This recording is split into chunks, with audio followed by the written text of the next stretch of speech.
দেখো এই ম্যাথটাকে দেখে বই পাওয়ার কিছুই নেই, আমরা ক্যালকুলেটর দিয়ে খুব সহজেই করে ফেলবো এটাকে।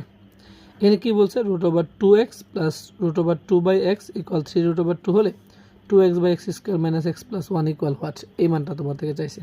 তুমি ক্যালকুলেটর তুলো, যেটা আছে সেটা তুলো।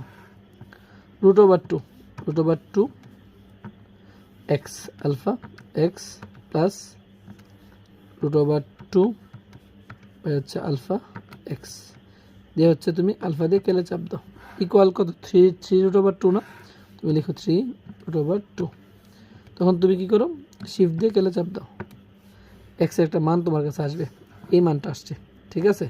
এখন তুমি হচ্ছে যা আছে তা তুলে দাও, 2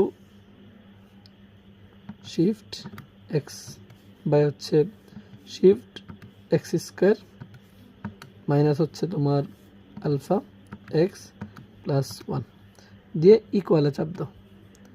দেখো তো কত আসছে, 1 আসছে না, 1 আসলে আনসারটা কী হবে ক।